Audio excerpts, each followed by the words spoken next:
रत्नागिरी जिल्ह्यातील कोयना आणि न्यू मांडवा या दोन प्रमुख प्रकल्पांना सुधारित प्रशासन मान्यता मिळाली असल्याची माहिती मंत्री योगेश कदम यांनी पत्रकार परिषदेमध्ये दिली।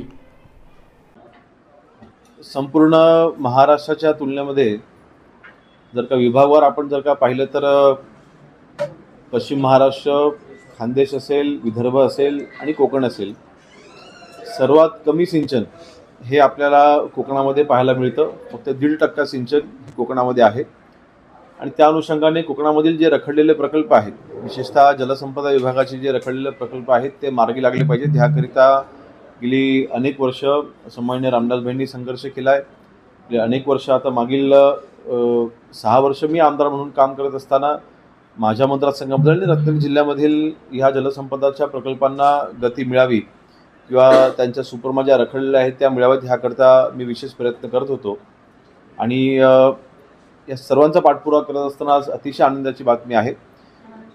महाराष्ट्र राज्याचे मुख्यमंत्री माननीय देवेंद्र फडणवीस साहेब असतील, उपमुख्यमंत्री माननीय एकनाथ शिंदे साहेब असतील, दोघांची मनापासून आभार मानतो। आज रत्नागिरी जिल्ह्यामध्ये 2 प्रमुख प्रकल्प खेड तालुक्यामधील हे असलेले प्रकल्प म्हणजे पहिला म्हणजे कोयनार, जवळपास मागील 20-25 वर्ष या धरणाचं काम रखडलेलं आहे, थांबलेलं होतं। तर त्यासोबतच न्यू मांडवे हा जो प्रकल्प आहे त्याचे देखील काम 20-25 वर्ष मागील हे रखडलेलं काम होतं।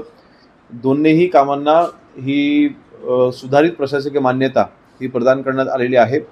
कोयनारकरता जवळपास 265 कोटी आणि न्यू मांडवे ह्या प्रकल्पाकरता जवळपास 195 कोटीचा निधी हा मंजूर झालेला आहे।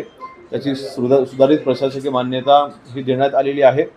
तर त्या अनुषंगाने मी पुन्हा एकदा महाराष्ट्र राज्याचे मुख्यमंत्री देवेंद्र फडणवीस साहेब, त्यानंतर महाराष्ट्र राज्याचे उपमुख्यमंत्री, शिवसेनेचे मुख्य नेते एकनाथ शिंदे साहेब आणि जलसंपदा मंत्री माननीय गिरीश महाजन साहेब आणि विशेष म्हणजे मी आमदार असल्यापासून ह्या कामांचा पाठपुरावा करत होतो आणि जे जलसंपदाचे सचिव आहेत दीपक कपूर साहेब, मी ह्यांचे सगळ्यांचे मनापासून आभार मानतो की ह्या सर्वांच्या प्रयत्नांनी आज ह्या दोन्ही सुधारित प्रशासकीय मान्यता इश्यू झालेल्या आहेत।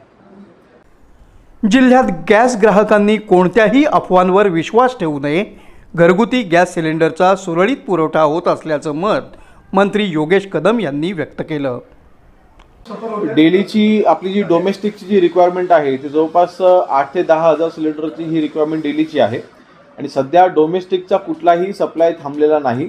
मी आपल्या माध्यमातून रत्नागिरी जिल्ह्याच्या सर्व नागरिकांना मी आवाहन करेन, मला विनंती करेन की आपण कोणीही पॅनिक व्हायची आवश्यकता नाही, कुठेही लाईन लावायची आवश्यकता नाही। डोमेस्टिकच्या आपल्या घरामधल्या घरगुती वापराकरिता सिलेंडरचा पूर्णपणे पुरवठा हा नियमितपणे होतोय, त्यामुळे तुम्हाला त्याचे कुठलेही शॉर्टेज आपल्या रत्नागिरी जिल्ह्यामध्ये नाही। त्यामुळे आपल्याला जो काही डेलीचा 8 ते 10 हजाराचा सिलेंडरचा सप्लाय तो डेली चालू आहे तो बंद देखील होणार नाही आहे। त्यामुळे त्याबद्दल आपण निश्चिंत राहा। कमर्शियल वापराकरिता जी काही बंधनं घातलेली आहेत ती संपूर्ण देशामध्ये आहेत, परंतु आपल्या सर्वांना माहिती आहे की आपल्या देशाचे पंतप्रधान माननीय नरेंद्र मोदी साहेबांच्या प्रयत्नातून गॅसचा सप्लाय हा आता लवकरच आपल्या देशाला होणार आहे आणि त्या बाबतीमध्ये जे काही कारवाई करायची आहे ते आपले पंतप्रधान मोदी साहेब करतायत। तो देखील पुरवठा जो आहे तो देखील लवकरच तो नियमितपणे चालू होईल। सध्या डोमेस्टिक वापराकरिता कोणीही पॅनिक व्हायची आवश्यकता नाही, आपल्याकडे जो सप्लायची आवश्यकता आहे तो नियमितपणे होतोय। जिल्हा स्तरावर पदनियुक्त होत असताना ज्या मतदारसंघामध्ये महायुती होती त्याच मतदारसंघामधील तो प्रतिनिधी असावा असं मत आपण वरिष्ठांकडे मांडलं असल्याची माहिती मंत्री योगेश कदम यांनी दिली। नाही बघा, मी स्पष्टपणे सांगितलेलं आहे, ज्या मतदारसंघामध्ये महायुती नव्हती, ज्या तालुक्यामध्ये महायुती नव्हती, जिल्हा स्तरावरच्या नियुक्त्या होत असताना महायुतीमधील घटक पक्षांना पद देत असताना ज्या तालुक्यामध्ये महायुती नव्हती त्या तालुक्यामधला त्या घटक पक्षाचा प्रतिनिधी नसावा अशी माझी सूचना ही मी केलेली आहे। माझ्या वरिष्ठांकडे मी ह्या बाबतीमध्ये जे काही माझं मत आहे ते मी मांडलेलं आहे। त्यामुळे जिथे महायुती होती, ज्या तालुक्यामध्ये महायुती होती, त्यामुळे आमच्या पक्षांकडनं ज्या काही नियुक्त्यांसाठी जे काही ज्यांची शिफारस होईल, ज्या ठिकाणी महायुती होती त्या ठिकाणची शिफारस व्हावी। म्हणजे जिथे माहिती झाली नाही तिथल्या पदाधिकारी मी स्वीकारणार नाही. विरोध करतात. जिथे